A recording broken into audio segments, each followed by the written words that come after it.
tertúlias. Meu boa tarde aí para todos e todas.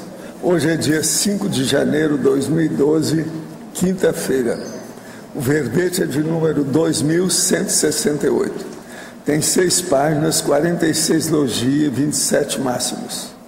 Nós chamamos a atenção que o detalhismo tem 15 máximos, a divisão. O tema é revivalismo. A especialidade é a parasociologia.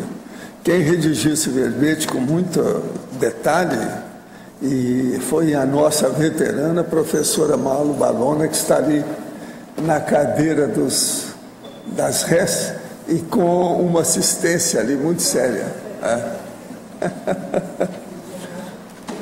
Definição: o revivalismo é o fenômeno sociocultural da revivescência cronêmica e ou resgate do conhecimento universal nos mais diversos segmentos sociais, parasociais e multidimensionais da humanidade, de modo individual ou coletivo, manifestado em atitudes, comportamentos, correntes, costumes, crenças, escolas, estilos, hábitos, influências, linhas de pensamento, modismos, movimentos, redescobertas, técnicas, teorias, tendências e valores.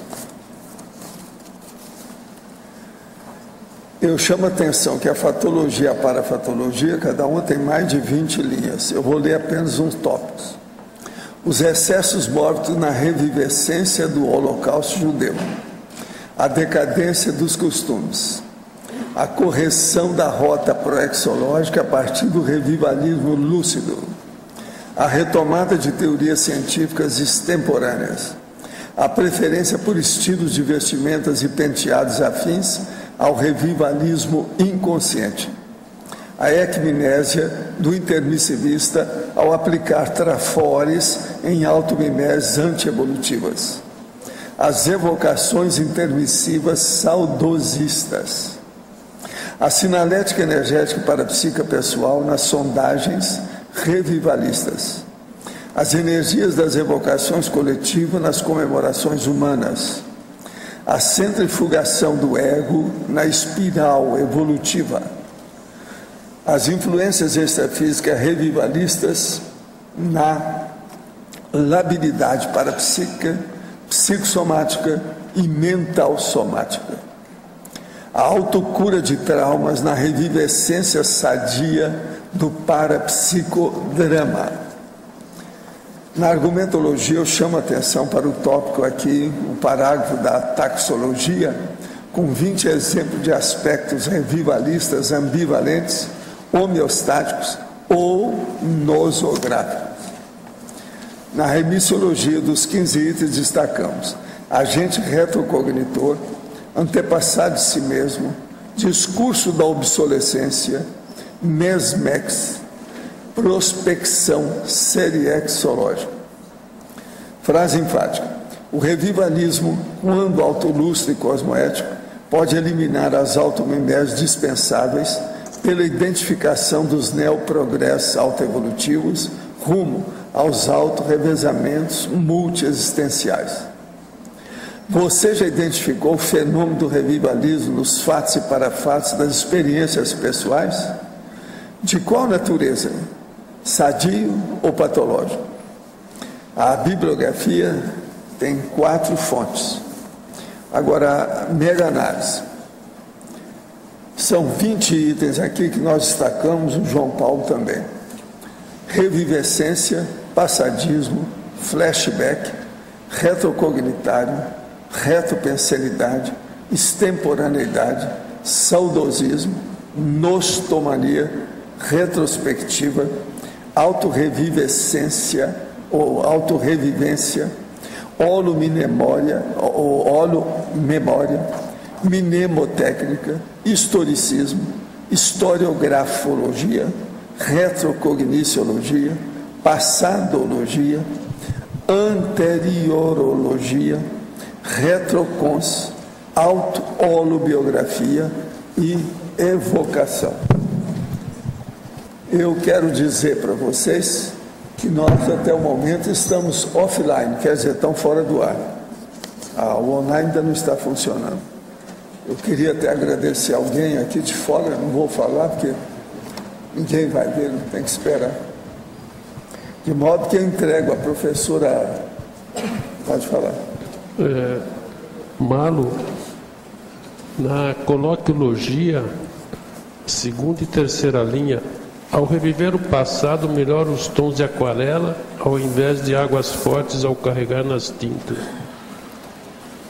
O que você gostaria de... Que você expandisse, porque melhora os tons da aquarela ao invés de águas fortes. Bom, quem conhece a técnica da aquarela sabe que a aquarela é uma pintura com uma tinta que é dissolvida na água. Então ela é diluída e ela dá tons sempre muito suaves. Você não vê um quadro hiperrealista em aquarela.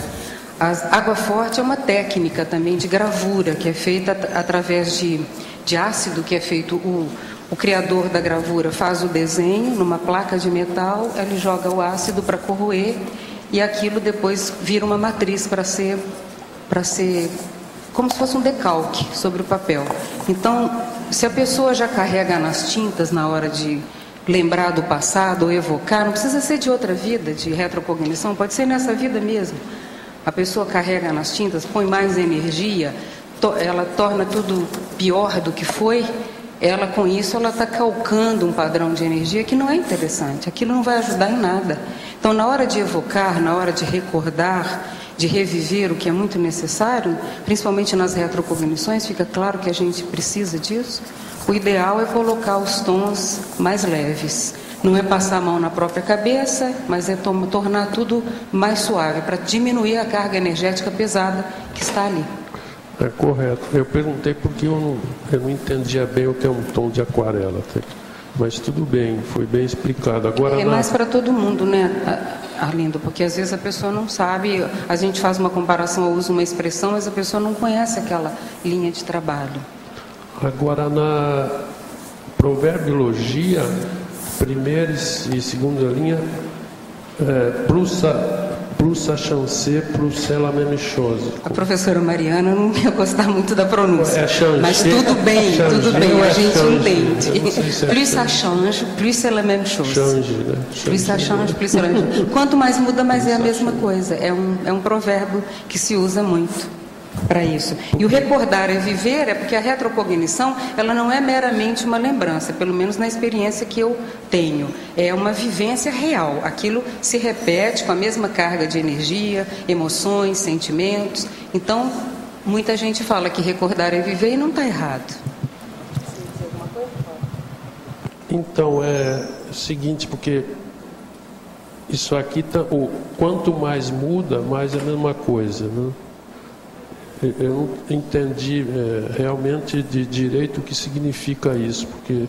Quer dizer, tudo se repete, tudo se repete. Da repetição, né? É claro, então é uma brincadeira, um jogo de palavras para dizer, por exemplo, assume um governo novo, aí fica todo mundo cheio de esperança, acho que vai dar tudo certo, que é uma maravilha, que vai renovar tudo. Quando você vê, é exatamente igualzinho o governo anterior, não mudou nada. Então é plus ça change, plus c'est la même chose. Agora é bom você explicar para ele o que é o chercher l'homme. Chercher l'homme. Chercher l'homme? Não é chercher la femme. Em vez de chercher la femme, chercher l'homme. Então tem que buscar, tem que procurar. Tem que buscar, que atrás tem um homem. É change, desculpa falar change. Ignorante. Ficou claro, Arlindo? Correto. Agora uma última aqui na parafatologia. 1, 2, 3, 4, 5, 6, 7. Oitava linha e nona. O destampar extrafísico da caixa de Pandora ou da cornucópia da felicidade. Sim, nas autorretrocognições. Isso aí não entendi direito mesmo. É como se o nosso passado fosse uma caixa preta.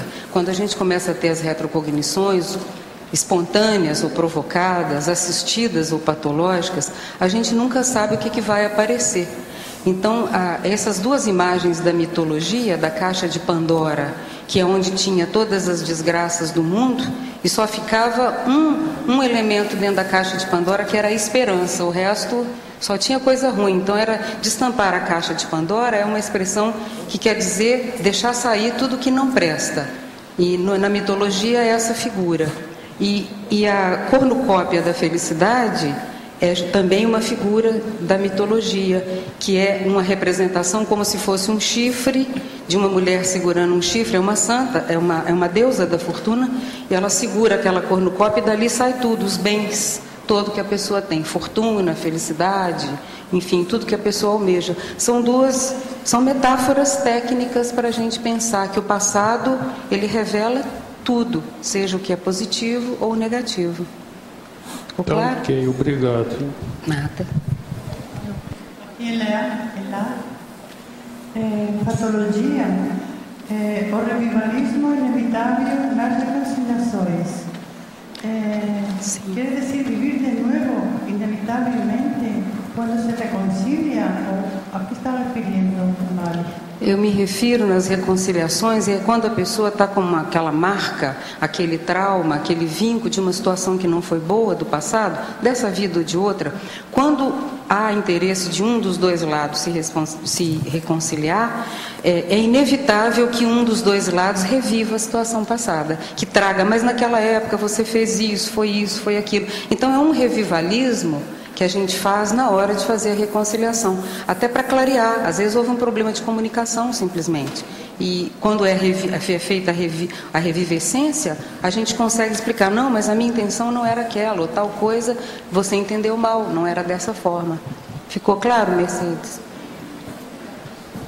Malu, aqui na página 42, na teoriologia, você fala da teoria da aprendizagem em circuito. Pode falar mais? Sim, a aprendizagem em circuito, ela está dentro das obras, inclusive uma delas eu cito aqui, que é a história do enciclopedismo, Histoire de l'enciclopédisme, que está aqui, do Alain Rey. Ele cita ele usa muito essa expressão. E eu usei também aqui no próprio Estrangeirismologia, aprendizagem bouclée autorrevezamental. Significa que a aprendizagem, o holociclo é isso. O holociclo foi criado em cima dessa ideia de aprendizagem bouclée, que você faz. É como se fosse o autorrevezamento também, que você fecha um elo com o outro e vai emendando. Então a nossa aprendizagem, ela é em circuitos. Você faz de novo o circuito, frequenta aquela mesma ideia, mas a sua compreensão dela mudou. Então, quando você faz o circuito sobre a ideia, você sempre está apreendendo alguma coisa diferente daquela visão que você tinha antes. Isso serve para tudo, quando se lê um livro, quando você tem acesso a uma informação. Então, a aprendizagem se dá em circuitos e é chamado esse bouclée, como também é usado. Quer dizer, circuito, é a mesma coisa. Obrigado. Nada.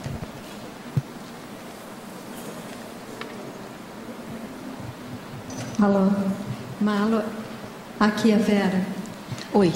Parabéns pelo verbete, Obrigada. Malu. Ontem eu já fui na internet, já li todo ele quando você falou que seria o seu hoje. E eu gostaria que você falasse um pouquinho, Malu, ali, por favor, na fatologia, sobre o gestual retrocognitivo. Ah, sim. Isso é uma coisa que eu observo muito. Eu tenho muita percepção para gestuais, expressões corporais, quer dizer, a atitude não verbal, mas que ela diz muito, e o gestual. E muitas das retrocognições, elas ocorrem se a pessoa prestar atenção no próprio gestual. Eu usei esse recurso no meu caso. Por exemplo, eu estava saindo do instituto lá no Rio, ali na Santo Amaro, para pegar o metrô, descendo uma escada rápido, eu estava com uma saia comprida, e para descer a escada, eu pus a saia de um modo no meu braço,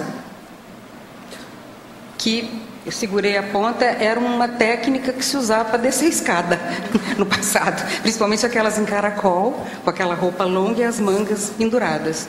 Então, eu me lembro, eu tive uma retrocognição impressiva de mim, descendo aquela escada da mesma forma, com uma roupa diferente da que eu estava usando, uma roupa longa. Então, o gestual, ele é um gatilho, ele desencadeia. Pode desencadear ou não uma retrocognição. E eu, quando observo as pessoas, eu vejo muito o gestual delas.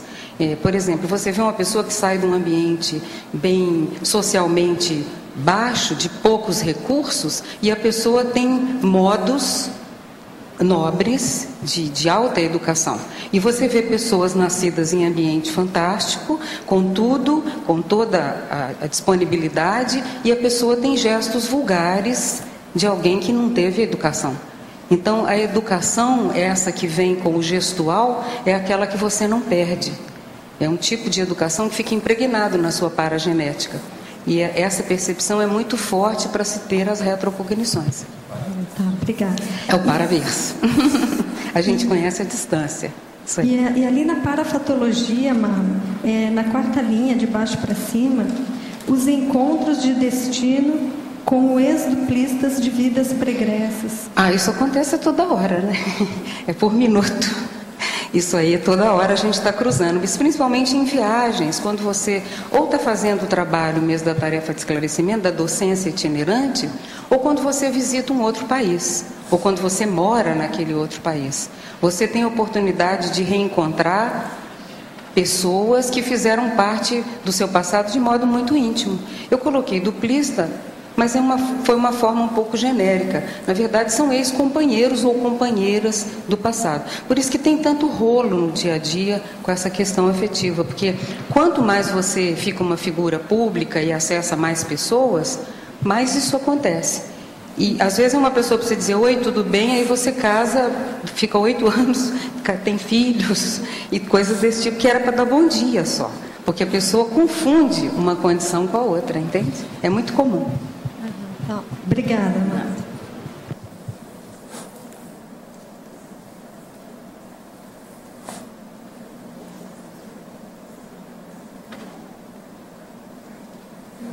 Professora Mala, aqui no ar. Em tecnologia, você poderia explicar um pouco melhor a técnica da cosmoética destrutiva? Sim, tem até verbete sobre isso. Se não tem com esse título, tem muito bem explicado a respeito da cosmoética destrutiva. Vamos supor, uma ectopia, acontece uma situação na vida da pessoa ectópica. Aquilo não deveria acontecer. Esse prefixo "ec" quer dizer fora do lugar, deslocado. Então, às vezes acontece um fato em que é preciso desmanchar aquela situação desde o começo, para que aquilo não venha a se repetir de uma maneira patológica. Agora, quando se trata de um ambiente, por exemplo, a cosmoética destrutiva, ela vem para fazer a reurbanização.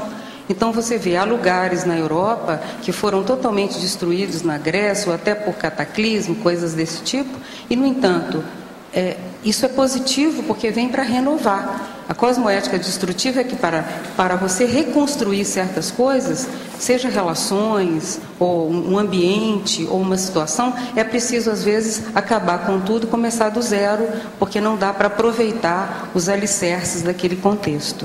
Não sei se atendeu o que você queria saber. Entendeu sim, obrigada. Tá bem? Nada.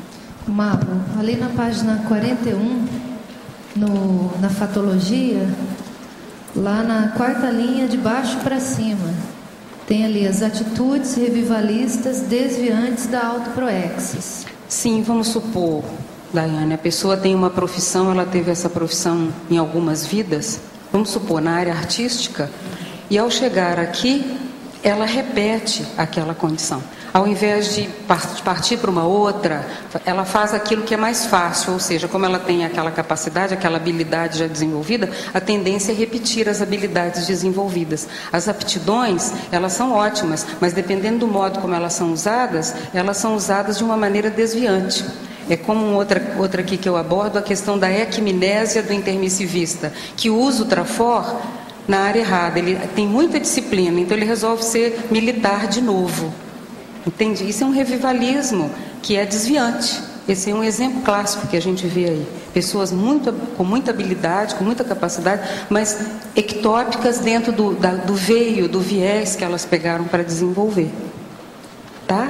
Ok. Você pode falar mais um? Lá na página 42, efeitologia. Então, o primeiro efeito. Cadê efeitologia? Achou? Uhum. Qual é o efeito que você quer? Os efeitos anticosmoéticos do fanatismo na alma grupo. Isso aí você tem exemplos claros no Islã, por exemplo. Mas qualquer alma grupo, recentemente o professor Valdo deu aqui uns exemplos sobre o judaísmo, o panjudaísmo, que são alma grupo. Quando a pessoa deixa de pensar por si, ou não pode ter um posicionamento pessoal devido à censura, ela passa a integrar uma alma-grupo. Ela é um rebanho, tanto que na igreja é chamado de rebanho. Tem o pastor, que no caso não é pastor, porque não é da igreja evangélica, é padre, mas o pastor ali dos rebanhos, você é ovelha dentro daquele contexto. Então, toda vez que a pessoa tem a sua identidade cerceada, a sua manifestação pessoal castrada por si mesmo, ou por traumas, ou coisas desse tipo, ela perde, ela se torna uma ameba, ela vai integrar um grupo, seja ele qual for. Geralmente nos grupos de fanatismo, nas seitas, é que a gente encontra muito a alma-grupo. Pessoas que perderam a identidade e fizeram uma sessão vitalícia da sua identidade em prol de uma causa geralmente errada, equivocada. Tá?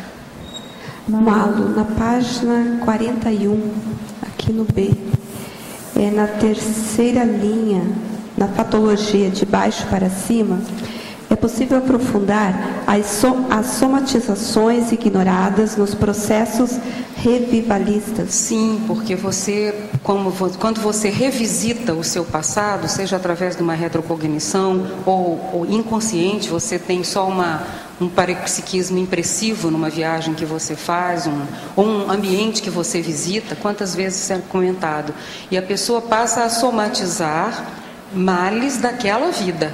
Então ela aparece com falsas doenças, doença fantasma, aparece com mal-estar súbito, ou pela assimilação, ou porque ela está repetindo um retrossoma, ela está pegando de volta uma auto-herança, e aí é uma auto-herança patológica nesse caso. Qual seria a profilaxia para isso não ocorrer? Olha, às vezes, claro que se pode usar todas as técnicas que estão disponíveis para isso. O estado vibracional, você faz a desassimilação, técnicas energéticas de maneira geral, mas a pensenidade é tudo.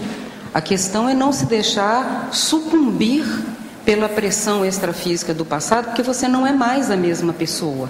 Muita coisa mudou. Então é bom fazer essa autoatualização, inclusive com o soma. Porque o soma, ele recebe apenas impressões, ele é uma estação repetidora, ele não tem vida própria. Se você não imprime as coisas corretas, ele vai repetir, vamos dizer, comandos passados. Então, um dos aspectos seria esse. Existe uma outra variável, que essa é mais complexa, que é quando você está fazendo a exumação. Quando você vai fazer a exumação do cadáver do seu passado, o professor Valdo fala que essa palavra cadáver não é muito usada porque ela é feia, por isso que eu estou usando. Então é porque é feio. Então você pega o cadáver para exumar, ali tem fiapo de cabelo, tem um osso com um pouquinho mais de consistência, o outro já está todo desmanchado e por aí vai. Quando você vai fazer essa exumação, às vezes essa somatização pode chegar até a ser positiva, porque você limpa aquilo, você drena, você decanta aquela condição que estava ali paralisada ou com energia gravitante para você. Você, como o professor Valdo, vê isso, mas essa é a minha experiência. Olha, eu quero dizer para vocês que a imagem lá está mais fraca do que essa aí. Parece que eles estão me favorecendo, não é isso. Eles vão acertar lá ainda, devido à luz que está entrando. Isso aí vai melhorar. Então ela vai ficar nítida igual essa aí. Eu agradeço muito que agora eu posso ter desculpa de olhar as mulheres bonitas todas que ficam aqui, olhando para lá. Sabe como é que é? Eu antes tinha que virar para cá para ver, agora não, está na minha frente. Valdo, eu agradeço a parte que me toca. Essa imagem aqui é o presente, ali atrás é só o revivalismo, por isso que é meio fosco, meio embaçado. Vamos deixar como está. O processo é esse mesmo.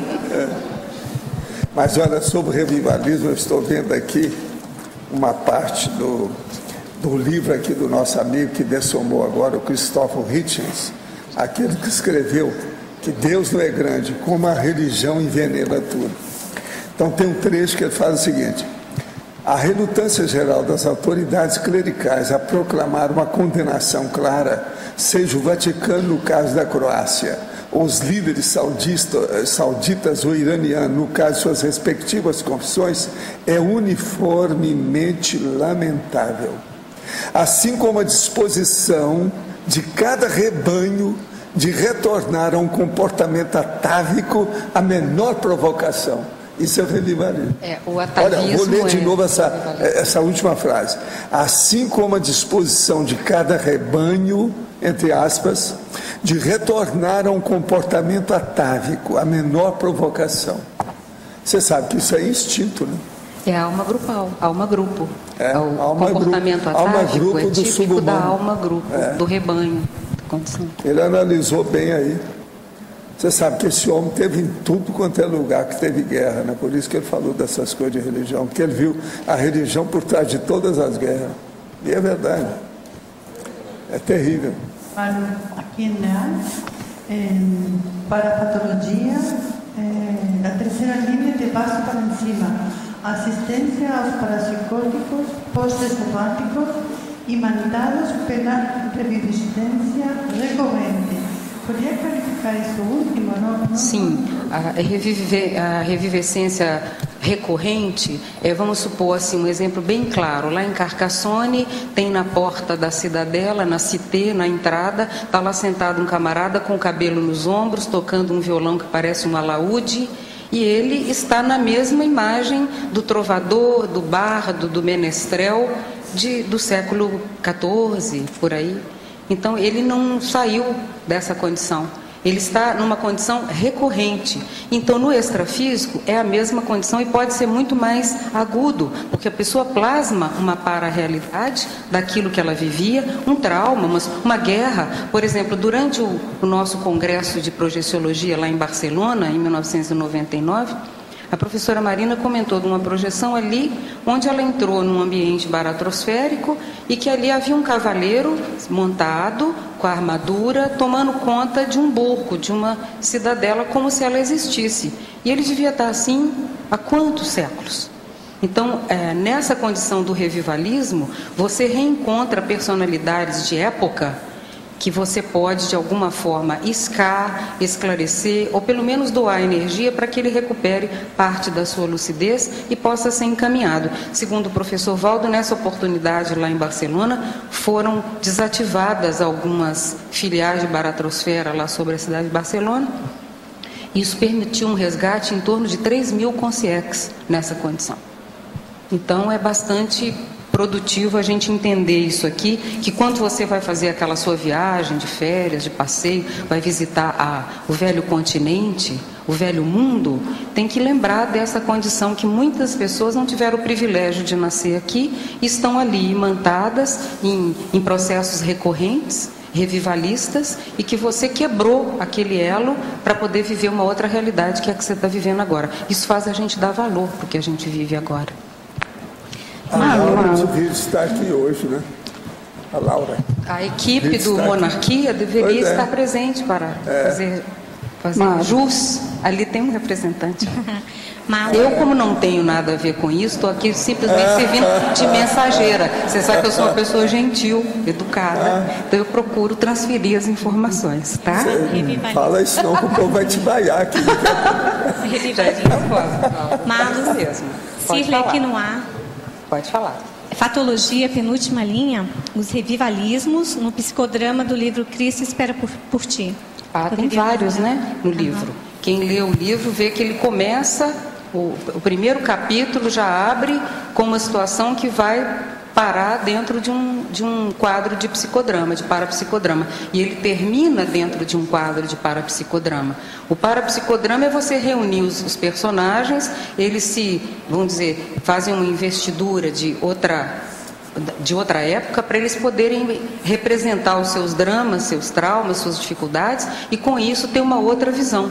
Isso também é um tipo de aprendizagem em circuito, porque você vai lá, revive aquela realidade e desmancha aquela carga de energia que estava fixada naquele episódio, naquela época, naquela condição.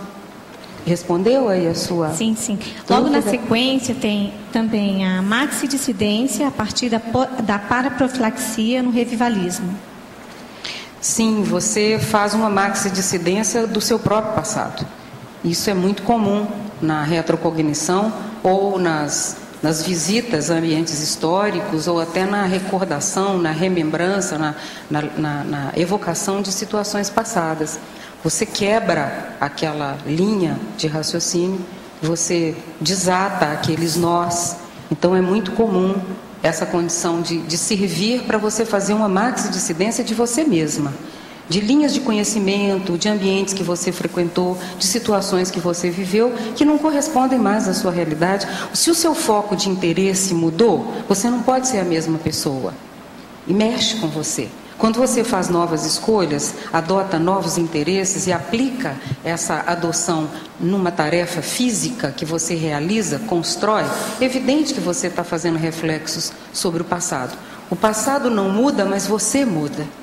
Então, nós temos a liberdade de mudar a qualquer momento. Com isso, você muda a sua leitura do seu próprio passado. Isso acaba levando a uma maxidissidência, porque ninguém está aqui para elogiar ou bater palma para situações que eram muito primárias. Respondeu? Mal. Aqui no B. Pode falar. Na página 41, para a patologia, 8ª linha de baixo para cima. A TENEPS na condição de salvoconduto nos revivalismo autopesquisístico. Pode falar um pouquinho? Sim, você pode fazer isso tanto numa situação só teórica que você evocou, que você não está vivenciando, ou pode ser num efeito real de uma retrocognição, ou até no lugar onde você passou e vai visitar. Você então faz esse tipo de limpeza, vamos dizer assim. E a TENEPS nessa hora é um encaminhamento seguro. Ela é o seu salvo-conduto, porque no momento em que você esbarra naqueles mesmos elementos do passado, você faz uma escagem extrafísica consciente daquela realidade, você está com o salvo-conduto da TENEPS. Você tem seu amparo de função e você fala, olha, eu estou a serviço da multidimensionalidade. Você apresenta suas credenciais. E isso permite você atravessar certas situações que, se você estivesse ali apenas rememorando ou revivendo, talvez você não tivesse aquela isenção, aquele amparo. Então é um salvo-conduto, é como se fosse um passaporte multidimensional para você adentrar ambientes pesados, difíceis, com os quais você tem vínculo. Foi, Neida? Obrigada. Malu, sim. Aqui, na parafatologia, a 6ª linha de baixo para cima, o item a vacina da Melex. Sim, o revivalismo ele pode funcionar como um antídoto, como um mitridatismo, como uma vacina. Porque ao fazer o revivalismo consciente, eu estou me referindo aqui ao revivalismo que leva aos autorrevezamentos. Não estou falando de uma automimese, simplesmente. Ele acaba funcionando para você como vacina, porque no extrafísico, a melancolia extrafísica, ela parece infinita, ela parece que ela nunca vai acabar. É uma sensação que parece que não tem fim. Então ela é muito pior do que a condição humana da gente enfrentar certos problemas aqui, mas você sabe que eles terão começo, meio e fim e você resolve. E no extrafísico, sair dessa dimensão com a Melex, você vive um período indeterminado no extrafísico sob imensa pressão de você mesma, imensa cobrança de você mesma. Então é uma situação para você insolúvel naquele momento. Há o desespero naquela situação. Então não é o ideal. O revivalismo cura isso, porque o revivalismo das Melex que você já vivenciou, ou a retrocognição da Melex, ela te dá essa vacina, para não repetir. Aqui você coloca na mesma página, para a patologia também, mas 10ª linha, acima da vacina da Melex, 4 linhas mais. As retrosenhas obtidas através do revivalismo. O revivalismo ele permite a recuperação das retrosenhas, porque você tem contato com a história. Isso é para uma pessoa que gosta de estudar a história, de buscar os dados, e não é com aquela curiosidade mórbida, nem para fazer uma revivescência estéril, infrutífera. É no sentido de você buscar respostas, soluções. Acaba você encontrando suas assinaturas, não só pensênicas anteriores, modos de solução que você utilizou numa outra vida que eles são úteis, eles podem funcionar como uma retrosenha sua, até um livro que você escreveu, até vamos dizer, um símbolo que você usava em determinadas circunstâncias. Isso pode funcionar como uma retrosenha. Isso faz parte, então, também da vacina da Melex? Eu acho que sim. Acho que aqui nessa parafatologia tem muita conexão de uma condição com a outra, porque eu procurei fazer situações que se repetem e elas têm conexão entre si. Se a gente for olhar aqui, tem muita condição parecida, não é a mesma coisa, são facetas diferentes. A última, Malu, na página 42 da parafatologia, o primeiro item... Parafatologia 41, né? Sim, 42. Continua para cá, tá 42. Bom. A qualidade do paraengrama da automnemotécnica. Nessa depuração da qualidade, a gente procurar desativar paraengramas que não são mais úteis. Tem muito lixo armazenado, muita parasinapse no paracérebro, tem muita conexão que a gente precisa enfraquecer. Do mesmo modo que nós precisamos fortalecer as sinapses, as neossinapses, hoje, e principalmente as do curso intermissivo, é preciso enfraquecer o suprimento de energia dos paraengramas que não servem para nada mais. Eles não são mais úteis, eles não vão acrescentar mais nada. Repetir aquilo e ficar rodando em cima e botando mais energia só vai consolidar uma sinapse antiga, anacrônica, que a gente precisa deixar que seja desativada, é apagar arquivos inúteis. É o que a gente faz no computador, né? Malu. Como? Reurbin, sim. A força da Reurbin. Sim, mas é a auto-reurbanização autopensênica. É a pessoa, com ela mesma. Tá, para ela qualificar, ela vai precisar disso. Muito obrigada. Malu, Marilza aqui no B. Tudo bom? Tudo. Parabéns, verbete muito rico. Obrigada. Eu queria que você... São duas perguntas em fatologia. Os excessos mórbidos da revivência do Holocausto judeu. Eu queria que você explanasse um pouco, porque para gente que não teve aparentemente ligação com isso, é fácil até pensar nisso.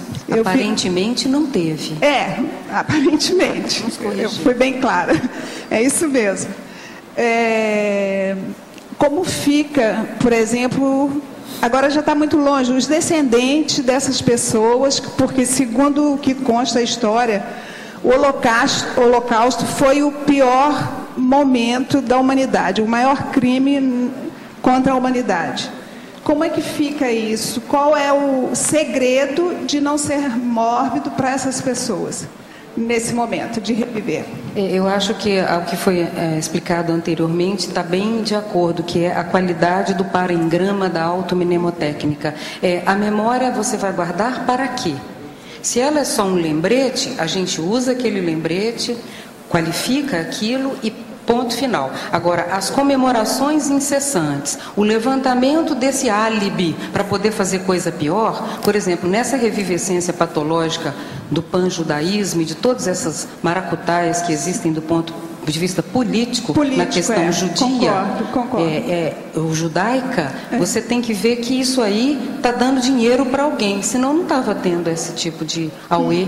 Isso aí só é feito porque tem algum ganho secundário nisso tudo. Porque se é o pior exemplo que a gente tem na humanidade, talvez um dos piores, a melhor maneira é tirar dali a lição e apagar, e reconstruir, e reurbanizar, e limpar, e depurar, e não ficar jogando mais energia em cima daquelas comemorações infindáveis, daquela apreciação mórbida das fotografias, os filmes incessantemente repetidos, e tem apaixonados pela Segunda Guerra que adoram rever aquelas situações todas do ponto de vista mórbido. E os múltiplos países que estão acionando os neonazistas.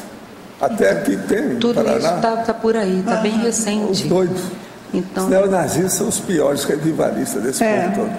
E o revivalista patológico. Então você vê, o revivalismo ele é uma técnica e ele é uma ferramenta evolutiva, eu diria indispensável, muito sadia para a gente aprender mais sobre si mesmo, para mudar. Mas ele pode ser também um mata-burro, ele pode ser um problemão, se a pessoa faz esse revivalismo com a dose errada, a qualificação errada da energia. Ok, obrigada. Muito boa explicação. Obrigada. A segunda é na 10ª linha, em fatologia ainda, na 10ª linha de cima para baixo. Os afins justificando os meios cosmoéticos de ressarcimento policármico. Queria que você abrangesse, se explanasse, mas que eu acho que é muito importante para a gente. Tem aquela famosa máxima, os fins justificam os meios. Agora, quem justifica os meios são os afins. Porque quando você está afim com uma situação, por exemplo, pessoas vão fazer uma excursão na Ilha de Páscoa. Ai, que lindo, todo mundo passeando naquele lugar paradisíaco, com aqueles morrai, aquelas figuras e tudo. E todo mundo tem um problema junto, um acidente, ou morre todo mundo, ou tem um acidente grave, ou está todo mundo dentro do avião e o avião cai. Então, os afins justificam os meios cosmoéticos de ressarcimentos grupais. Tá bem, eu acho que está bem lógica essa explicação. Não, eu só queria... Não, eu digo, não é por você, eu digo que eu fiz de propósito. Sim. Fins justificam os meios? Não. Os afins, sim. Ok, muito obrigada, parabéns mais uma vez. Página 41, na penúltima linha, a maxidência a partir da profilaxia no revivalismo. A última linha do quê? Essa aqui? A maxidência? Isso. Sim, eu expliquei, mas é bom falar que o revivalismo ele pode funcionar como uma profilaxia, porque a gente vai ali visita aquele passado e vê no que deu aquela atitude. Você chega a ver o desenrolar daquilo, que aquilo está sendo uma repetição. E se você continua o eu naquela linha, nós vamos ter os mesmos resultados. Então, você faz naquela hora a maxidissidência da sua própria atitude, do seu próprio comportamento, do seu próprio modo de ser. E isso faz com que você obtenha resultados muito mais interessantes com essa paraprofilaxia. Você mesmo usa o seu próprio remédio. Você, vamos dizer, atuando em causa própria, do ponto de vista cosmoético. Marlo, a Beth aqui em cima, tudo bem? Tudo. Parabéns aí pelo verbete. Obrigada. Na página 41, em parafatologia, iniciando na 7ª linha de baixo para cima, a prioridade do parapsiquismo lúcido no resgate das autoheranças. Você poderia ampliar? Poderia. Há muitas técnicas do passado que a gente já usou do ponto de vista parapsíquico. A maioria delas era em função da chamada mediunidade, pítias, sibilas, vestais, sacerdotisas, no caso da mulher, e as pítias. Então, a gente vê que existiam técnicas que eram usadas para cumprir determinado fim. E a gente pode recuperar essa autoherança, mas sob o enfoque ou a ótica da cosmoética que você usa hoje. Então, você recupera aquela forma de atuar parapsiquicamente. Às vezes vence um bloqueio com isso, você desativa um tipo de interdição ou de censura que você criou para você mesma, em função de uma situação que não foi positiva, e você recupera. A consciência, ela é, antes de tudo, uma autoherdeira. Ela herda principalmente si mesma, o tempo todo. Então, quando ela vai fazer o revivalismo, ela acaba encontrando também um manancial de experiências, de atitudes, de soluções, de técnicas que foram usadas de uma forma equivocada, embora a dinâmica daquilo fosse positiva, ela podia aproveitar. Então, você reaproveita, relê muitas formas de agir do seu passado através do revivalismo. Não precisa de ter uma retrocognição. Às vezes, lê dezenas de biografias e lê muito história geral, história da humanidade, claro. Você já pega muita coisa a partir disso. Perfeito, obrigada. Marlo, aqui no ar.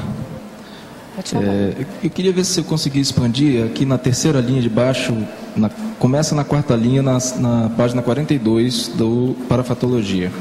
O amparo pessoal de hoje revelando o saldo evolutivo de ontem, com relação ao revivalismo. Expande para mim. Claro, porque quando a esmola é muito grande, o santo desconfia. Então, você não pode ter hoje um amparo que surgiu do nada. Ninguém conquista o amparo, quer dizer, o zelo, o acompanhamento, a inspiração de amparadores gabaritados no que você vai realizar, na sua prevenção de muitas situações negativas que são, vamos dizer, você é preservado de alguma forma, se você não tivesse do passado um saldo. É a ficha evolutiva, pessoal. Na verdade, a gente pode olhar para uma pessoa e saber uma personalidade consecutiva ou várias personalidades consecutivas daquela pessoa, mas o que é mais interessante, que atesta os resultados da pessoa, é o amparo que ela tem hoje. quer saber mais de uma pessoa, qual é o amparo que ela tem? O assédio é fácil, todo mundo vê. Agora, e por que a pessoa tem tanto amparo? Por que tanto amparador, vamos dizer, perde o tempo, entre aspas, com aquela pessoa, nos empreendimentos, nas decisões, nas situações críticas da vida? Algum motivo deve ter. Amparador não dá ponto sem nó, muito menos sem mérito. Então tem que haver algum mérito. Isso faz que a gente tenha uma outra ótica sobre as pessoas que às vezes estão sendo avaliadas um pouco precipitadamente ou até superficialmente. Respondeu? Sim, obrigado. Malo, aqui no B. Na página 43, polinomiologia, você poderia comentar primeiro polinômio, fato, foco, filtro, fonte nas retrocognições? Onde que está isso? 43. Ah, está no 3, está aqui. Já achei. Isso aí é uma técnica que eu uso, sabe? Por causa da questão da labilidade parapsíquica, que eu já estudo há muitos anos. A labilidade é mudar de um ponto ao outro, é um estado transitório. Ele não é nem bom nem ruim. Depende de onde para onde. Do que para quê. Então, eu estudo muito isso. E uma boa técnica da gente descobrir se a situação está favorável ou desfavorável é isso. O fato, você tem um fato que aconteceu com você. Você vai pegar daquele fato o foco. Ele incidiu sobre o quê? Como é que ele atuou? Você vai passar o filtro, tirar tudo que não interessa, as inferências, os excessos, tudo que já era. E saber de onde é essa informação. A fonte dela é confiável? Quando você é repórter, não adianta você ter uma fonte, uma informação, se a fonte não for confiável, vai jogar sua carreira no buraco. Muitas vezes a nossa carreira vai para o buraco porque não houve a decantação dessa realidade. Fato, foco, filtro e fonte. O que, onde incide, o que interessa e de onde veio. Sem essas perguntas, não é de onde vim para onde vou, onde eu estou para onde eu vou. Não é bem isso, é muito mais do que isso. É para você realmente fazer a depuração da informação que recebeu. Isso acabaria, por exemplo, com aquela síndrome do oráculo. Da pessoa, em tudo quanto é curso de campo, ela tem sempre uma mensagem para você. Tem até um filme com esse nome, Mensagem para Você.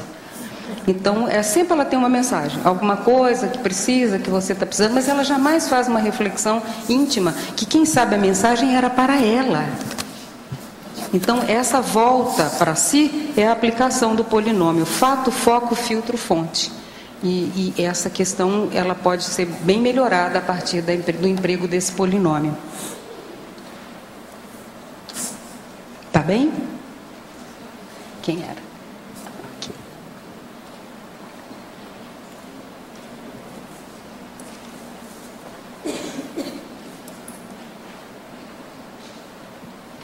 Malo, aqui na parafatologia, na 6ª linha, na página 41. Parafatologia, na 6ª linha. A autocura de traumas na revivescência sadia do parapsicodrama. Sim, isso é uma paracareação. Essa condição da paracareação, ela é muito frutífera para isso, porque ela ajuda. E se a gente não faz isso aqui por bem, extrafisicamente vai fazer por bem, porque não se faz nada por mal. Tudo é para o bem. Então você vai ver que se a gente não faz esse levantamento aqui, essa revivescência desse parapsicodrama, a gente vai acabar tendo que fazer lá. Então, no estudo, por exemplo, das personalidades consecutivas, isso acontece muito. Você vai se curando, mas eu falo aqui também para pisar leve no terreno do passado e fazer as pazes com ele. Quem vive de mal com o seu passado não consegue viver bem. Tem que fazer as pazes, tem que andar passo para passo, tem que ser compreensivo, não é passar a mão na sua cabeça, mas não pode ficar de mal. Ficou de mal com o passado, ele vem, ele te assombra, ele é um fantasma. Se você faz as pazes e enfrenta e trata bem com ele, isso acaba sendo uma imensa fonte, um manancial inesgotável de informações para você. Malo, Marilza novamente. Marilza novamente, aqui no B. Em exemplologia, você fala do revivalismo evolutivo, os autorrevisamentos lúcidos planejados. Você tem alguma técnica para passar sobre isso? Tenho, escrever um livro. Só isso? Só. Só escrever? É só isso. Se você puder, escreve 2, só 2. Se você puder, escreve só 3. E aí vai. E participar da enciclopédia, que é uma forma também de marcar isso aí. Você não faz nenhum planejamento intraconsciencial? Olha, eu faço e os amparadores desfazem. Parece que eu não sou uma boa planejadora, porque é sempre o contrário daquilo que eu planejei para lá, eles falam que é para cá. Quando eu falo que é para cá, eles falam que é no meio. Então eu não estou acertando muito e eu então resolvi ficar quieta e começar a obedecer mais. Não é? Quem tem juízo obedece. Há muitos anos eu venho tentando esse planejamento intraconsciencial. Só que eu ponho condicionado, né? Se puder, eu quero. Isso assim. Se puder. Mas eu estou aberta à discussão com os amparadores depois. Eu não estou fazendo nenhuma reivindicação. Eu abri mão de qualquer tipo de esquema nesse sentido, porque eu estou mais para ouvir agora. E geralmente dá muito mais certo. Então, nesse aspecto, eu trato das minhas dificuldades, meus trafares, meus defeitos, aonde a vista alcança. Até onde a vista alcança. Então, parte disso. Planejamento eu faço para essa vida mesmo, o que eu quero conquistar ali, aqui e acolá. Mas no autorrevezamento, eu não sei qual vai ser a proposta. E geralmente as propostas são irresistíveis. Por pior que elas pareçam. Mas o importante é a gente também estar aberto, né? Na minha idade eu já ando pensando na próxima. Tá certo, tá certo.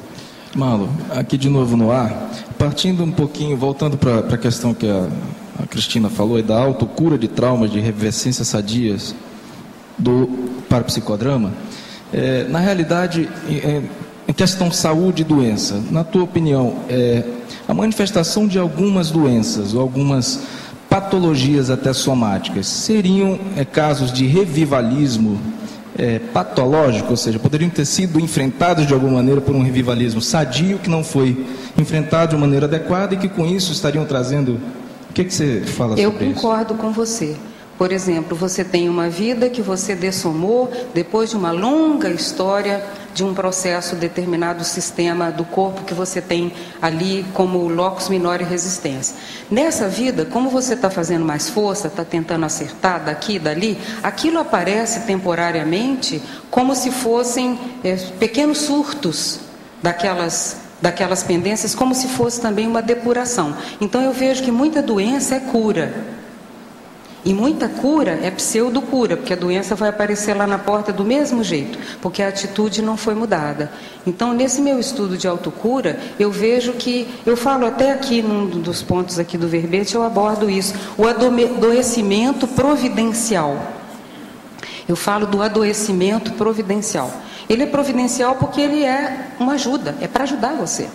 Parar você, fazer refletir, fazer pensar, e, às vezes tem uma morexis fora de série, mas para isso você vai ter que entender determinado arcabouço de comportamentos que eles tendem a se repetir, tanto tendem que a doença é uma metáfora física, mas é uma metáfora de uma outra relação que ficou inatendida, entende? Então eu vejo que nem toda doença é doença, tem muita doença que é cura.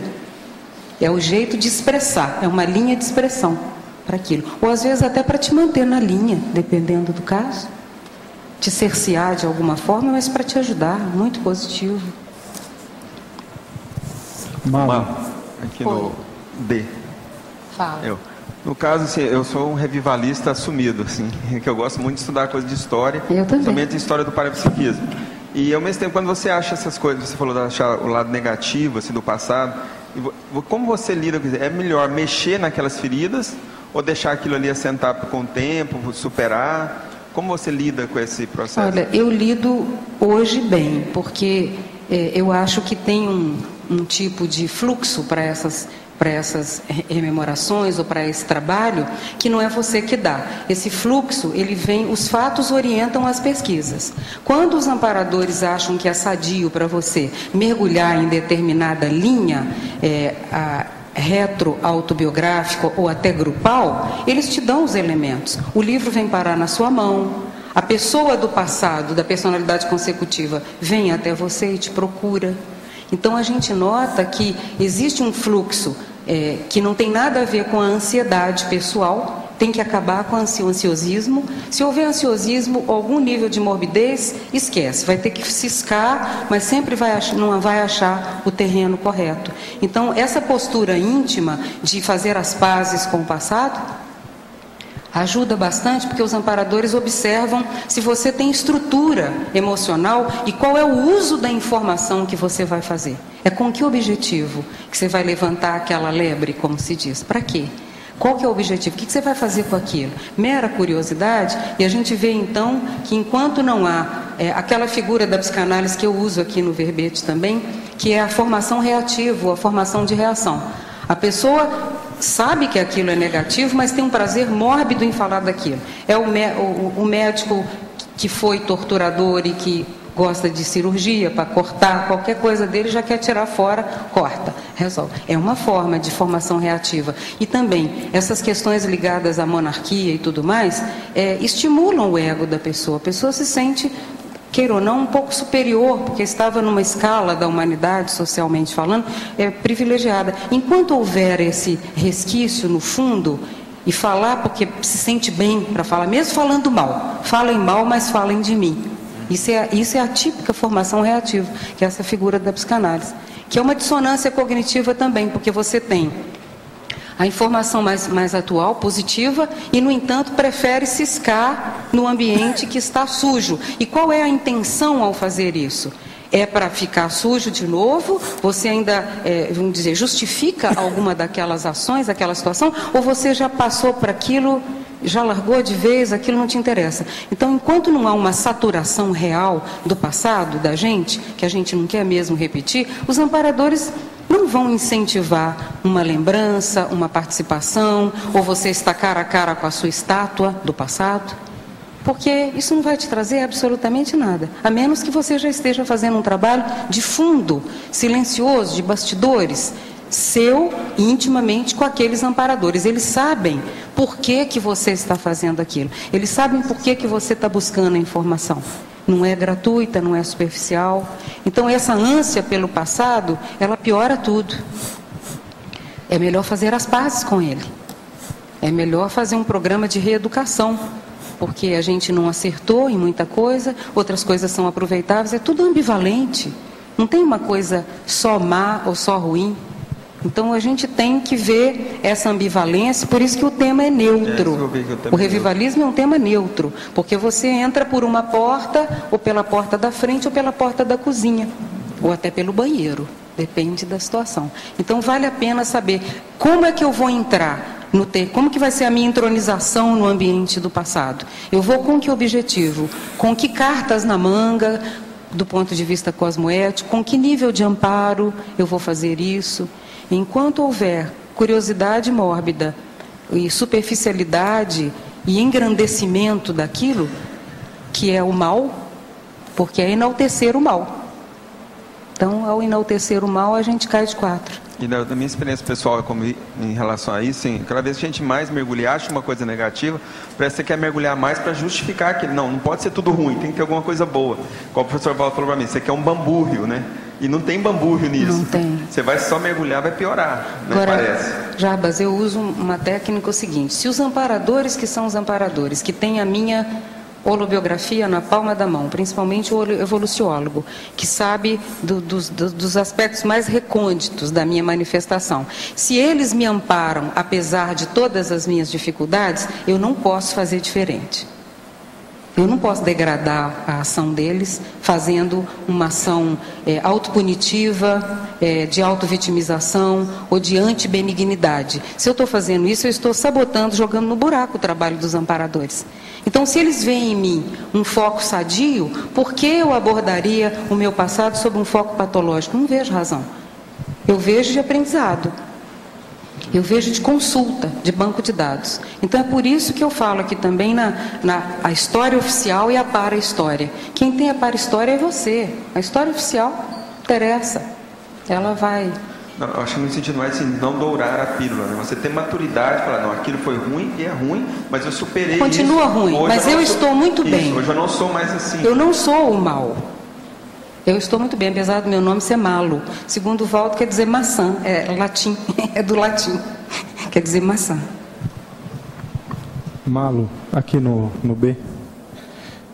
Eu queria que você abordasse um pouco a questão do revivalismo, não de um ponto histórico intrafísico, mas assim de uma vida onde eu fui com sexo e eu estava amparando, ou mesmo de um curso intermissivo. E como que isso pode ajudar no processo de recuperação de cons nessa vida? E se você chegou a desenvolver alguma técnica para isso? E eu falo aqui no verbete, em algum momento eu abordo a questão da imantação do imprinting do curso intermissivo. Imprinting é aquela técnica na psicologia que quando a ave vê, a primeira pessoa que ela vê na frente, na hora que ela nasce, passa a ser a mãe. Tanto que recentemente a gente viu na televisão um cara voando de planador e com um bando de gansos, porque ele cuidou dos gansos desde que eles nasceram, justamente para eles fazerem isso. Então chama imprinting. O intermissivista também tem um imprinting. Ele traz um imprinting extrafísico. Ele traz os princípios, ele traz uma série de fatores. Quando ele está reconstruindo o código pessoal de cosmoética dele, ele está fazendo um revivalismo do curso intermissivo. Quando ele tem uma ideia inovadora, uma neosinapse ou uma ideia, uma verpom até, ele está fazendo esse revivalismo do curso intermissivo. Eu posso citar um exemplo pessoal. A síndrome do estrangeiro, ela foi planejada para ser feita aqui daquela forma. Entende? Então, era um imprinting do curso intermissivo, era uma ideia inata. Então, é dessa forma que a gente mergulha nesse, vamos dizer, nesse arcabouço de informações que a gente tem de ideias inatas, ou uma sabedoria inata que a gente tem. Tá bem? Malu, na página 45, dentro dessa linha, eu acho que você respondeu aí agora, na página número 19. A técnica do revivalismo intencional, favorecendo a consciência lúcida, mini peça interassistencial, conjugar esforços intelectuais e parapsíquicos máximos.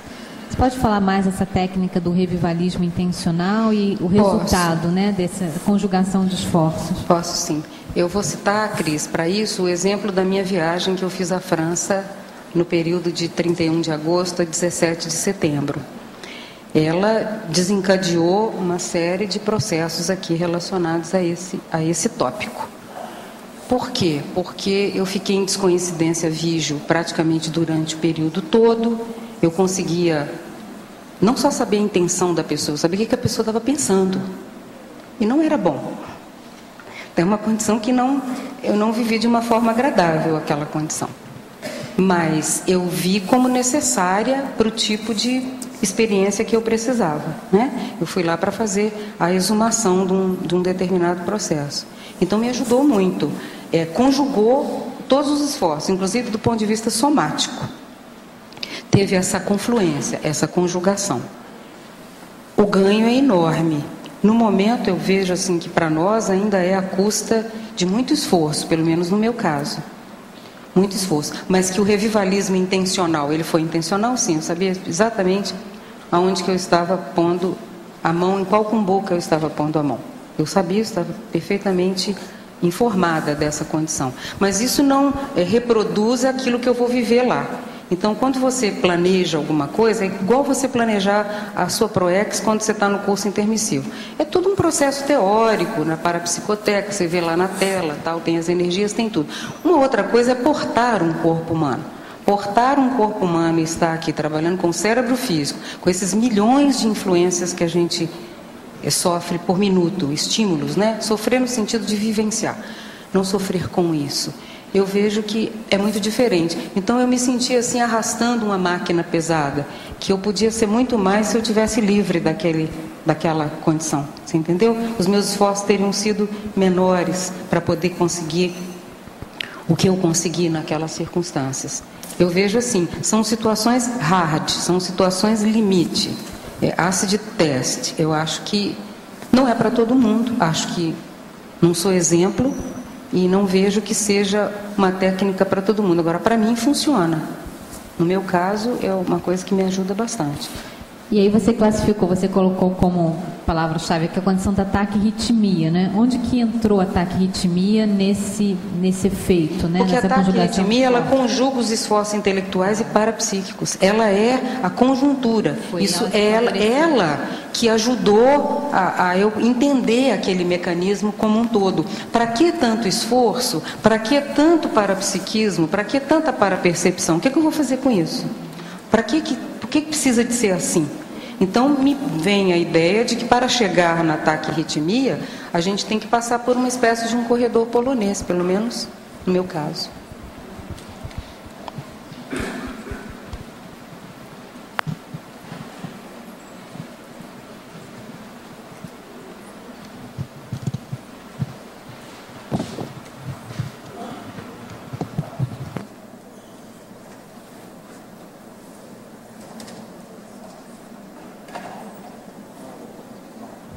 Marlon, de novo aqui no B.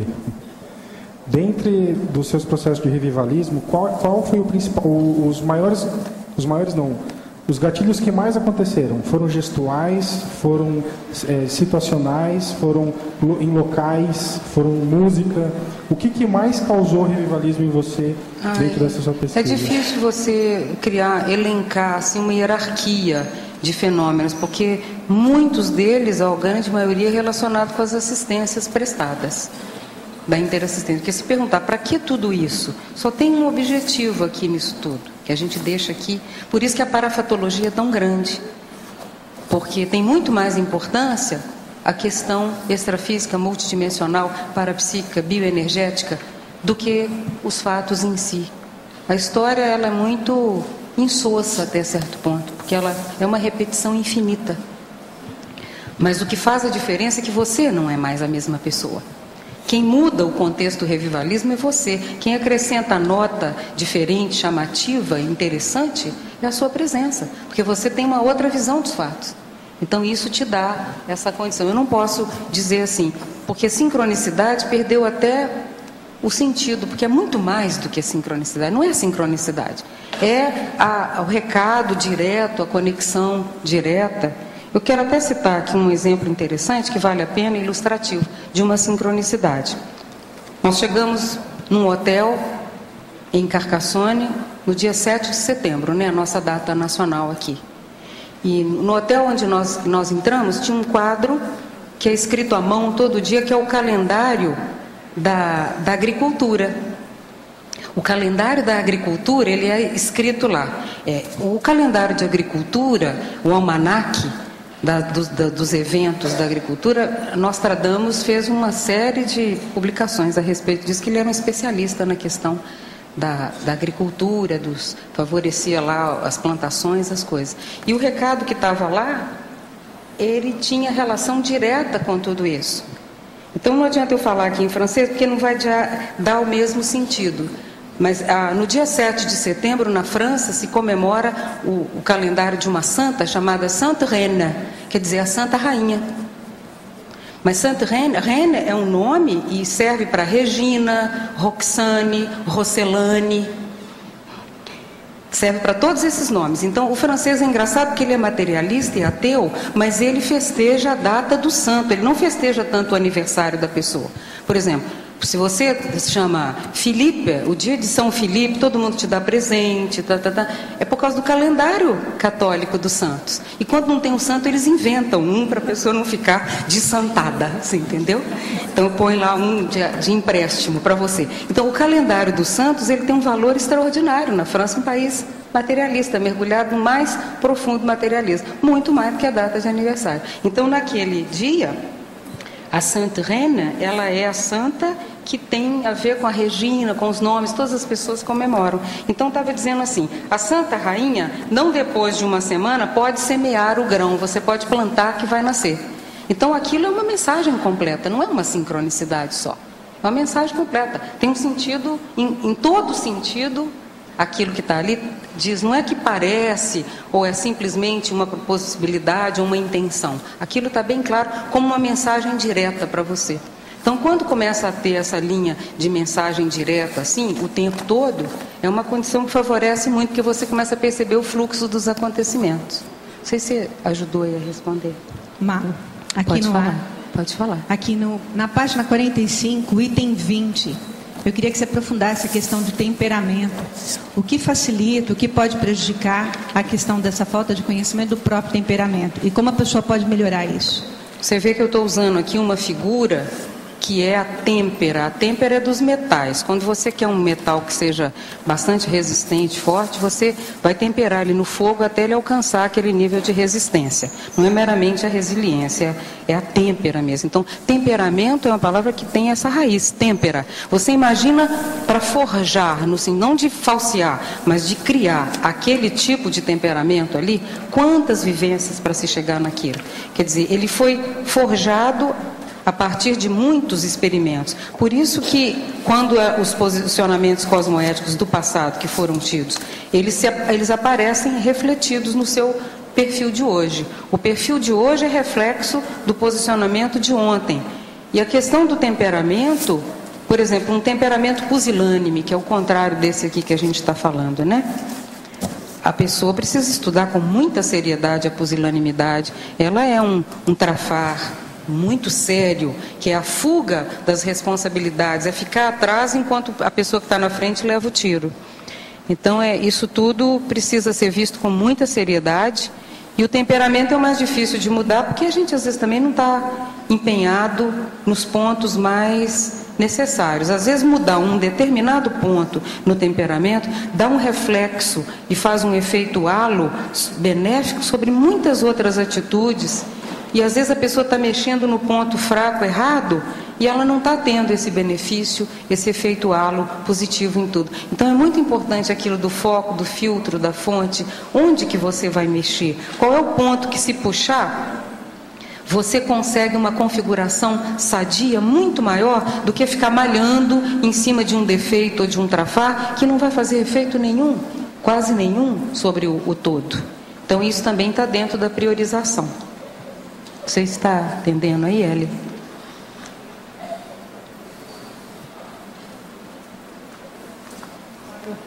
Pode falar. Não.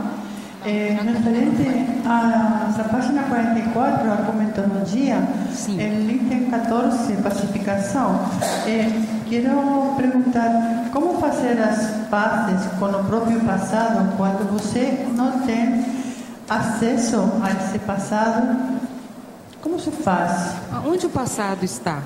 O seu também está sem pilha. Tá. Justíssimo aqui, mas também... É difícil, né? Isso também já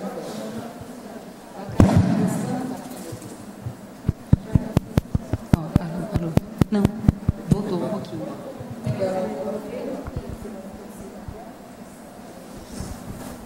Voltamos aqui. A questão de fazer as pazes com o passado. Eu perguntei, onde o passado está? Na sua memória. A gente, onde vai, carrega o passado. É igual um laptop. Vamos dizer assim, é um pendrive que você tem ali junto com você na sua memória. Então, o passado não está em lugar nenhum. Ele aconteceu, ele hoje é energia e memória. Passado é ideia, energia e memória. Então, quando você diz que não tem acesso ao passado, ou que por não ter a retrocognição não pode fazer as pazes, é fazer as pazes com você, com os conflitos, é a anticonflitividade, é trabalhar com aqueles incômodos pessoais, obscuros, que às vezes você não dá nome para eles, mas eles vêm se arrastando vida pós-vida. Então, ele levou para Melex, traz de volta para cá. Então, o passado, ele está dentro da memória, da holomemória, ele nos acompanha. Cada vez que a gente está mexendo num traço, você está melhorando a sua condição do passado. O passado é agora, porque o passado está todo ligado dentro da sua cabeça. É claro. Ficou claro, Mercedes? Sim, só queria complementar uma coisa mais. Às vezes, esse passado também se faz presente em contato com as pessoas que sim, estão fazendo. É por isso que a gente chama o intermissivista de agente retrocognitor. Não é só quando ele está na sala de aula dando aula que ele é o agente retrocognitor. Uns com os outros, nós todos somos agentes retrocognitores, porque a gente está sempre lembrando, de alguma forma, nem que seja pelo parapsiquismo impressivo, que você já encontrou aquela pessoa antes, ou você tem uma situação bem solucionada com ela, ou tem alguma pendência, ou não ficou claro. Então precisa de fazer uma atualização. Essa atualização, ela pode ser agora. Quando você está mexendo nisso agora, você está fazendo reflexos no passado, está suavizando. As cores estão ficando de aquarela, e não de águas fortes, ou hiperrealismo.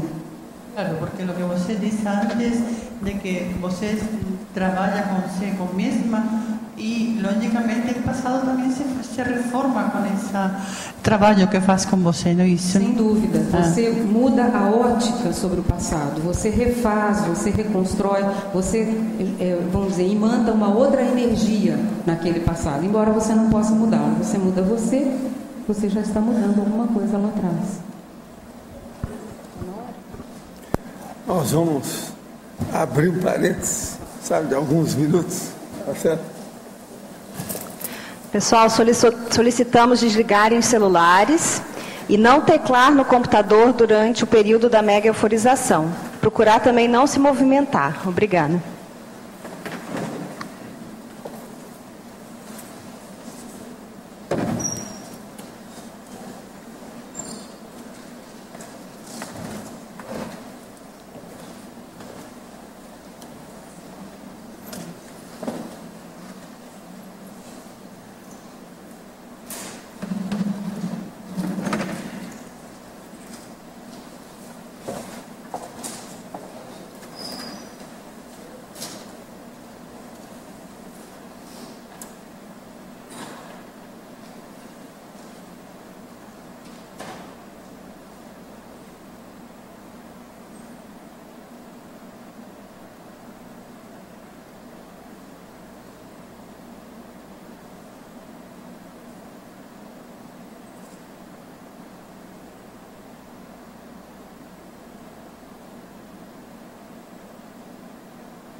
Como é que você sentiu aí? Como é que foi a situação?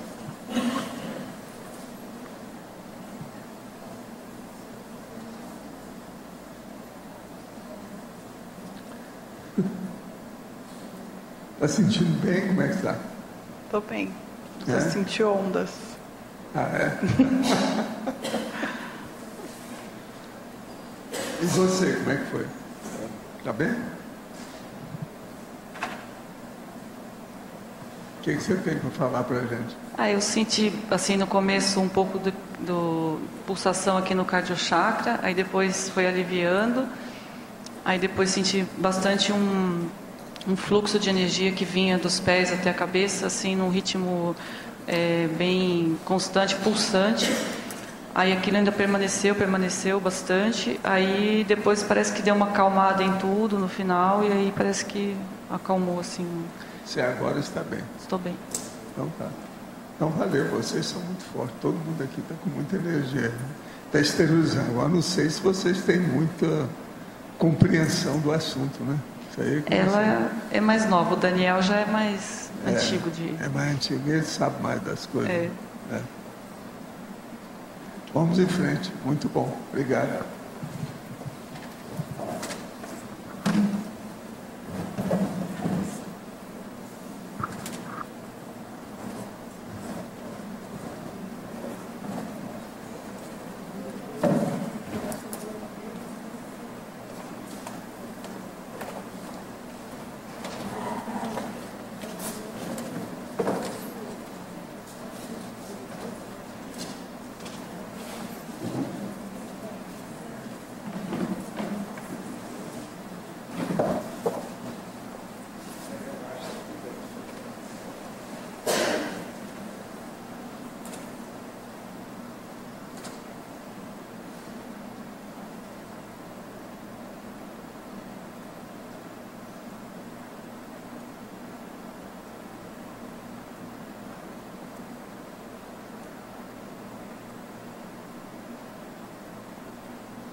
Como é que você foi lá?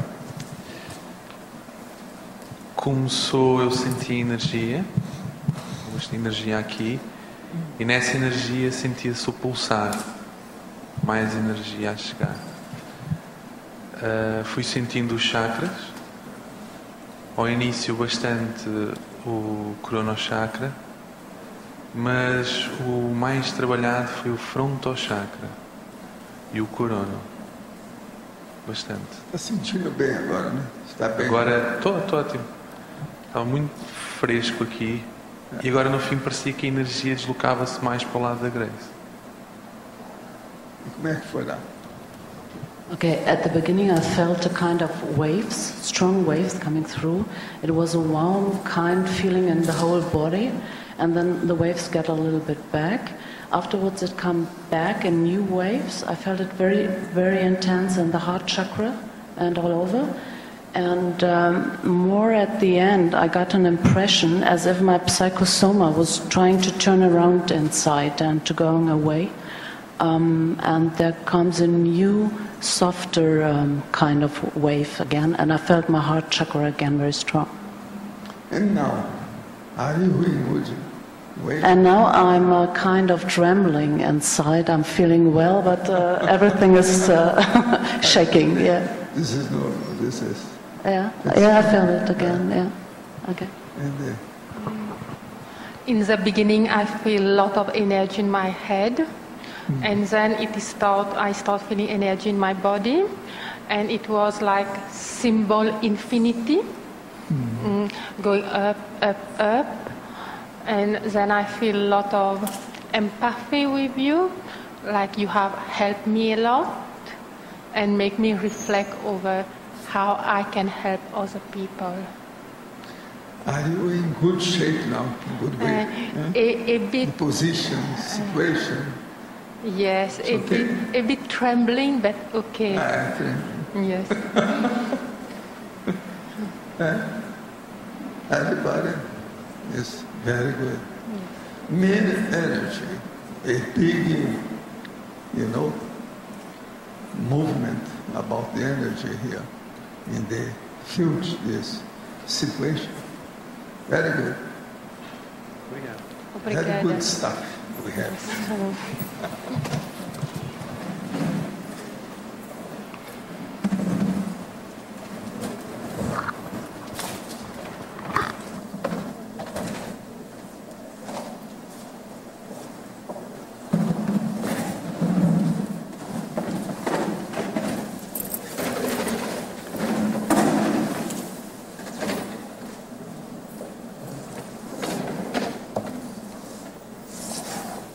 Malu, você vai bem, né?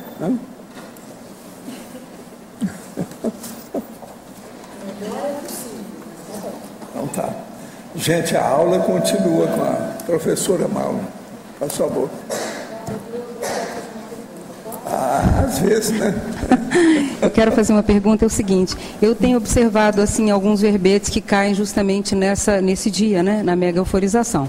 Tudo tem sua razão de ser, tudo tem a sua conexão e tudo mais. Então, eu queria que você comentasse. Não, você hoje está toda favorecida, né? Lá na hora do almoço, vocês colocaram a entrevista dela lá na televisão. O tempo todo. Chega aqui a mega euforização. Só faltou ser sorteada, né, Valdo? Isso aí já seria um absurdo. Só não podia ser sorteada. Não, ficava mal, ficava chato para nós. Seria muito ficava chato. Cara, né? Ia ver que era tudo ia ter armado. Gente que ia reclamar. É demais. Então, está tudo dentro dos conformes, dentro das raias naturais, dos limites aceitáveis. Né? Eu também quero fazer um comentário que quem tem interesse pelo tema revivalismo, eu estudo isso desde 97. Eu fiz um curso com esse nome, não entendo por que aparecia aluno, não consegui entender até hoje, mas tinha aluno. E eu publiquei um artigo em 2000 no Journal que chama isso mesmo, revivalismo, as curvas históricas da espiral evolutiva. Então eu já venho observando esse tema há muito tempo e o que me inspirou a escrever a respeito disso desde aquela época foi os 700 experimentos, que faz uma única referência a revivalismo. E eu achei uma palavra muito séria, com desdobramentos. Então eu falava, cada palavra dos 700 é uma árvore de informação que a gente tem para extrair. Eu peguei essa palavra naquela época. Então, aqui ele está muito mais, ele está explicitado com outro ponto de vista, porque era 2000, eu pensava coisas diferentes do que eu penso em 2012, felizmente. De lá para cá, felizmente. Isso foi o século passado. Isso. Então, é um trabalho que vale a pena pela curiosidade do cosmograma que ele tem. Sim. Aparecer. Alô? Aqui na página 41, na parafatologia, na 12ª linha. De cima para baixo? A revivificação sadia ou patológica da personalidade consecutiva. Você poderia falar um pouco sobre isso? Claro, porque a personalidade consecutiva, vamos supor que a pessoa saiba, ou tenha pelo menos suspeitas daquela personalidade. Ela pode ser para a pessoa um manancial de autocura, uma fonte de informação valiosíssima, super positiva, como pode ser uma repetição infindável da mesma situação de antes, conservando os mesmos hábitos e a pessoa ainda consolidar mais aquele tipo de influência. Eu observo que, pelo menos nessa vida eu tive a oportunidade de fazer isso, que tem uma vida qualquer do passado, uma delas, que faz ressonância sobre essa, por algum motivo. Ou pelo seu enredo familiar, por exemplo, a família é temática, ela tem um tema. Você vai lá e os personagens estão ali dentro, formando aquele núcleo, aquele psicodrama. Uma família é um psicodrama. E ela também é temática porque ela representa uma outra situação anterior. Eu vejo que, nesse caso, a gente pode tanto encontrar uma fonte fora de série de informações para você crescer, superar, compreender melhor as pessoas, fazer as reconciliações, principalmente as retratações. E, às vezes, as autorretratações. Porque você está passando... O problema é a recomposição. A recomposição grupo kármica e íntima, que a gente faz, né? A reestruturação disso aí. Então, eu vejo que a personalidade consecutiva tanto pode ser uma condição favorável, quanto a pessoa se perder no emaranhado do próprio passado. Isso é muito fácil de acontecer, porque as pessoas estão todas aqui e você facilmente tem esses reencontros e pode repetir ações e posturas, ao invés de ajudar, se torna uma condição patológica. Ou então se engrandecer achando que está abafando com aquela condição. A vaidade toma conta, uma série de fatores, apesar da gente não ter muito do que se orgulhar, às vezes. Meu problema maior que eu tenho com o processo da identidade extra é o cinismo e o cabotinismo. Entendi. A gente tem que ver até o ponto que vai isso, para isso não entrar, para não predominar. Se não pode ficar assim. Porque mesmo você não entrando, você pode ser interpretado como nessa situação. A interpretação é livre, né, Valdo? Igual na parte jurídica, mas agora a gente evita dar essa alimentação para os... Sabe como é que é? Agora, as pessoas viajam, né, completamente nessas questões aí da personalidade consecutiva. Como diz o professor Hernandes, é a dimenese, a dimensão da maionese. Então, entra na dimenese. Então, a pessoa viaja ali dentro, constrói coisas que ela quer e tudo. Então, falta cultura. Por que cinismo dentro da questão da identidade extra que você falou? É assim que o povo pensa na situação da gente, de você estar falando que o cinismo ele caminha para o cabotinismo. O cabotinismo até, para mim, é mais fácil de entender. Agora, o cinismo também, que é o processo da disfarçatez da pessoa. Entende? Dentro de uma condição dessa, quando você tem uma noção que você tem harmonia, equilíbrio dentro de você sobre aquele conceito, a condição da gente é extraordinariamente confortável perante a pessoa que não entende nada disso. Você pode ser cínico, educado. Pode, facilmente. Né? Agora, do cinismo você caminha para a ironia, para o sarcasmo. Entende? O negócio piora. Então, precisa de segurar isso aí, entender bem, ter reflexão o tempo todo, para que o discernimento domine o contexto. Porque pode haver tanto uma questão de autodepreciação, mas também pode haver a vanglória. E isso somado ao despeito e tirar das outras partido pessoas, do processo. partido. Agora, eu sempre pensei, desde mais moço, o problema da energia. Então, eu penso o conceito e a energia. Se eu procuro ajudar os outros através de energia, eu não posso sacrificar ou atacar os outros através do conceito. Sabe como é que é? São as energias e conceitos. Se eu trabalho com as energias para favorecer os outros, por que é que eu vou pôr os conceitos contra? Agora, ao mesmo tempo, tem aquela outra face da moeda, que você precisa falar nas coisas erradas. Tem que carregar em cima disso, que é muita coisa errada que tem por todo lado. Então, como é que fica? Aí é que tem o jogo de cintura do contrabalanço, a harmonia para ficar, sabe, numa balança de equilíbrio, é o nível do processo. Essa coerência aí é difícil ser mantida. Esse fio da navalha eu vejo que é o ponto crítico, né? Até ajustar de modo que você tenha conforto. E o pior de tudo isso é quando, por exemplo, eu fazia muita apresentação das coisas em ambiente inóspito, difícil. Isso aí é que é o brabo, principalmente de religião. Olha o que aconteceu comigo lá no fundão.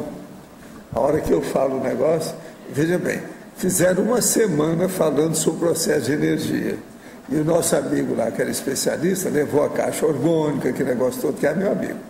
Então eles me pedem para falar o negócio no fim. Chega lá no fim, eu falo além da caixa orgânica, que é o que ele queria que eu falasse. Que eu falei assim, a maior caixa orgânica você tem atrás da testa. É a intenção e a vontade que movimenta a energia. Isso é maior do que qualquer caixa que você vai fazer de energia. Aí eu comecei a falar nisso. Como tinha muito estudante de medicina, gente que está se formando, gente nova, rebelde, que briga com tudo quanto é professor, eles vieram em cima. Aí eu também desanquei. Na hora que vem, você responde. Bateu, levou. Tecnicamente falando, do ponto de vista de argumento, de discernimento, de mental soma, de cosmoética. Agora, aí, eles então me exigiram que eu desse uma demonstração do processo. Eu falei, vamos fazer. Agora, arranja aí quem seja colega, quem é que é médico, para ficar. Médico que tem a relação com outros médicos. Vamos fazer uma junta. Na mesma hora apareceu. Então, a moça que está mais brava quis ser a cobaia. Aí, então, eu vou trabalhar com ela, com o processo do Karl Chakra. Agora, ó, foi facílimo, coitada, era muito primária. Na mesma hora ela pediu arrego, jogou a toalha, recuou. O rapaz que era namorado dela, tudo junto, ali defendendo. Então foi preciso parar. Eu não quis falar assim, algum outro, eu não quis dizer, porque o negócio estava bravo, todo mundo de olho ali em cima da moça. Agora, o que eu falei foi o seguinte, ó, eu vou trabalhar com seus batimentos cardíacos. Não vou encostar em você, tudo à distância. Meu aparelho é superior a todos os aparelhos que você conhece da medicina. Que na medicina precisa chegar a pessoa lá perto, ou encosta, ou faz uma coisa. São poucos aqueles que são à distância. Agora, eu sou à distância, meu aparelho aqui é melhor. Aí eu comecei a julgar a energia e perguntei para ela, você quer que faz o quê? Bradicardia ou taquicardia? A hora que o negócio aumentou, ela começou a ter êxtase. E eu falei, você está tendo êxtase. A menina sabia, porque está se formando em medicina, bem atualizada, a moça. Isso foi no fundão. São essas coisas que às vezes você tem que bater de frente, não tem saída. Agora, lá também eu saí bem, você está entendendo? Erguido, altaneiro na história. Não cuspi sobre o bofe, de modo algum, mas falei as verdades que é que precisava. Às vezes é necessário.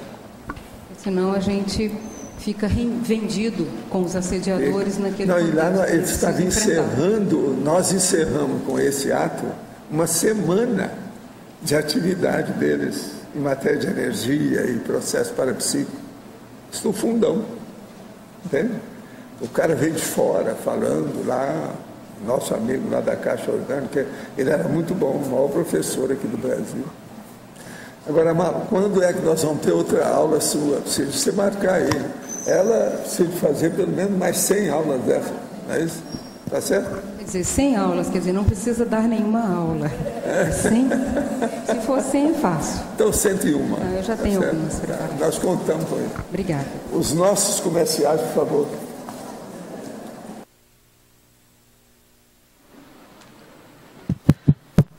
Obrigada. As pontuações da tertúlia de hoje foram 131 assinaturas no livro de presença, 32 perguntas presenciais, 43 votos presenciais. Hoje temos 5 recados. Loche, balanço existencial, Milena e Luiz, reaprendência, PAE, para história, Eliana, curso verbetografia, Geraldo, a CIP, curso energometria, Kátia, acoplamentário.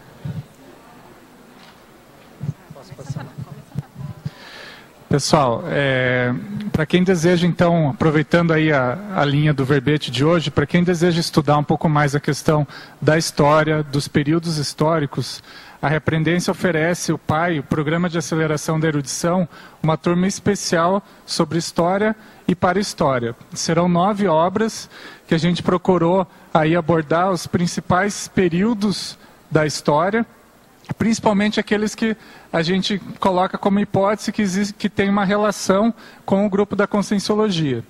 Então, alguns exemplos de que serão esses períodos, quais serão os livros. A gente vai falar do Antigo Egito, vai falar da China Antiga, questão da Biblioteca de Alexandria, o Renascimento, o Iluminismo, os cátaros, né, com o catarismo.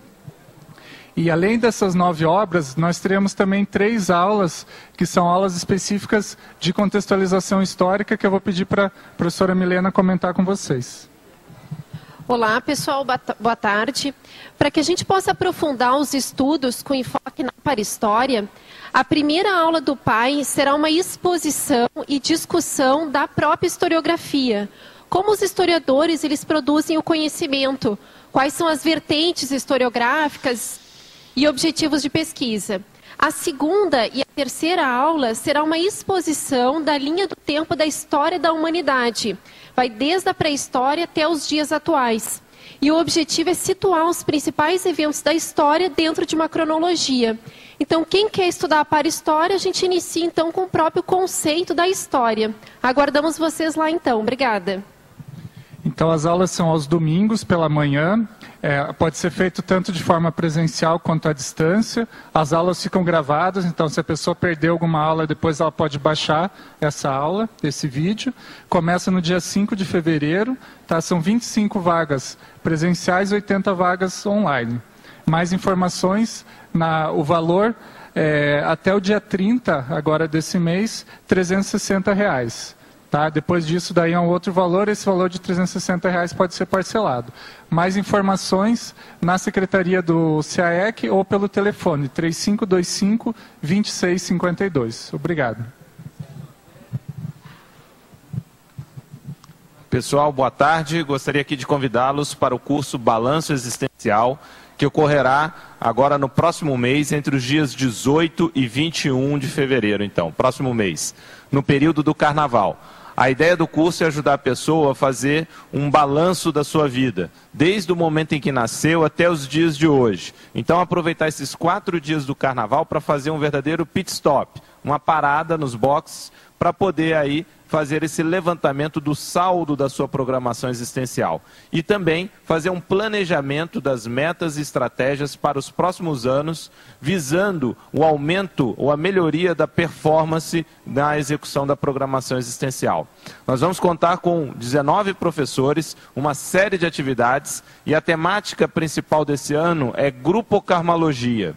E dentro disso nós gostaríamos de dar destaque para uma das atividades que ocorrerá no curso, que é o talk show com o professor Lísias Pires, que irá abordar a temática personalidade consecutiva dentro do Grupo Karma, que no caso é a família do professor Valdo Vieira, que também estará presente para esse talk show, no qual toda a turma irá entrevistar o Lísias. Então é imperdível, uma situação inédita, vale a pena aí todo mundo se programar para participar dessa atividade que vai ser histórica. Muito obrigado. 18 a 21 aqui na Cognópolis, Foz do Iguaçu. Para mais informações é só entrar em contato com a recepção do CAEC ou diretamente no site da Apex, www.apexinternacional.org. Muito obrigado. Boa tarde. A Pré-IC de Verbetografia e CAEC convidam a todos para o curso Verbetografia, o programa Verbetografia Intensivo, que começa agora nessa segunda-feira, dia 9, e vai até o dia 12. São 4 dias numa imersão intensa para que você aprenda, entenda toda essa técnica sofisticada do verbete e você escreva o seu verbete, seja também um autor, um coautor da Enciclopédia da Conscienciologia. Ainda restam algumas vagas, você se inscreve aqui na recepção do CAEC. Muito obrigada. Boa tarde a todos, eu estou aqui para convidá-los a participar do curso Energometria. Você já identificou o seu perfil parapsíquico? Esse é um curso sem pré-requisito, com o professor Mário Oliveira. Principais tópicos: força presencial, parapsiquismo no cotidiano, atos antiparapsiquismo, sensibilidade parapsíquica. Vai ser realizado nos dias 28 e 29 de janeiro de 2012. Local: Auditório do Discernimento. Contatos, informações 3525-2652 ou pelo site caec@caec.org. Obrigado a todos. Boa tarde a todos. Estamos aqui para divulgar o próximo acoplamentário que ocorre na semana que vem, nos dias 13, 14 e 15. O tema do curso é Amparadores e os EPICOM são o professor Mário Oliveira, a professora Cristina Aracaki e eu também vou estar atuando na função de EPICOM 3. Mais informações, entre em contato com o CAEC no telefone 3525-2652. Para quem nunca fez o curso e tem interesse em conhecer um pouco mais como é que funciona o laboratório acoplamentário, vale a pena adquirir o livro Manual do Acoplamentário, à venda na Livraria Epígrafe, dentro do CAEC. Muito obrigada. O verbete eleito para amanhã é Autopesquisa Retrocognitiva de Campo, especialidade Autorretrocogniciologia. Autora, professora Eliana Manfroy. Obrigada e boa tarde a todos.